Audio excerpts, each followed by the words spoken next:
two old guys and their records. One old guy for now while Sydney's lockdown restrictions continue.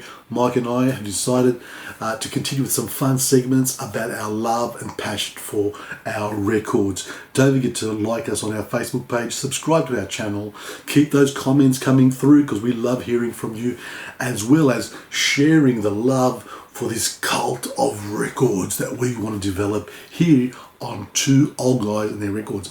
All this week we've been looking at one-hit wonders of the 1980s. Were they one-hit wonders, or was it just us perceiving they were one-hit wonders?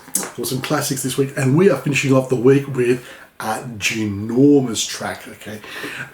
900 million views on YouTube.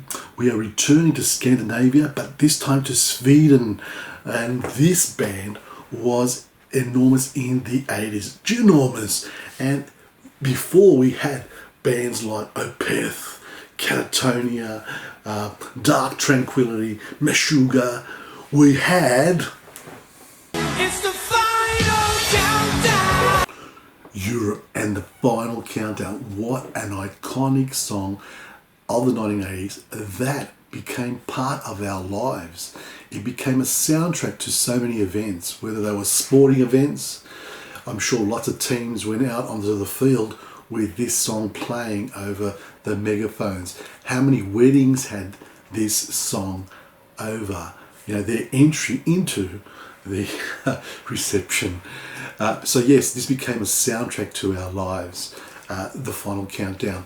Now a little bit about the band. They are, of course, from Sweden. When they sort of formed, they were a band called Force, with Joey Tempest and John Norum on guitar, of course. And they went around to record companies with their demos, and the reply was, go get a haircut and sing in Swedish and then return. And luckily the boys didn't. It was Joey Tempest's girlfriend who got him into a competition called SM Rock in Sweden, and this was the first time they performed as Europe, and they win it against 4,000 other bands. And not only that, but Joey Tempest gets best vocalist for the competition and John Norum gets best guitarist. So they are out there. By winning this competition, they get a chance to record an album. Their debut album does very well in Sweden as well as in Japan for some reason. And CBS jumps on board, and their second album, Wings of Tomorrow, was released to some success. But it's when Epic Records knocked on the door, and this came out that changed the game for Europe. Okay, this iconic riff had been in Joey Tempest's mind since the early 80s. Okay, when they were still in that band Force, and he was inspired by one of his first records that he ever bought was David Bowie's Space Oddity. So this whole space thing and space exploration was there. He wanted to create a riff that was a concert, that was the band, that was everything, and he nails it with that riff on that keyboard for the Final Countdown, because it's the perfect song entry onto the stage, because you've got that first intro keyboard before the riff for preparation to get on stage, and bang, the riff starts, the song starts, and it's such a great entry. The lyrics are a bit funny with the space exploration. It's post-apocalyptic because the Earth has been destroyed and we've left Earth and we're flying past Venus. That's right.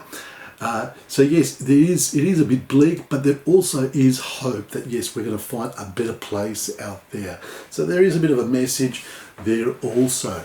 Like I said, this went to number one in the UK. I think it may have gone, number one to something like 25 countries around the world. In the USA, it went to number 8.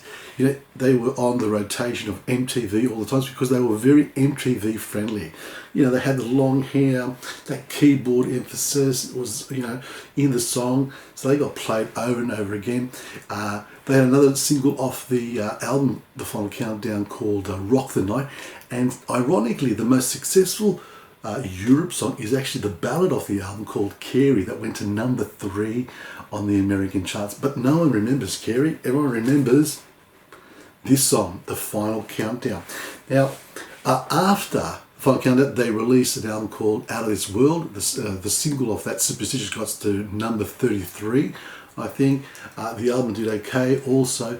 But you know what happened to Europe, as well as so many other, hair metal bands? Nirvana.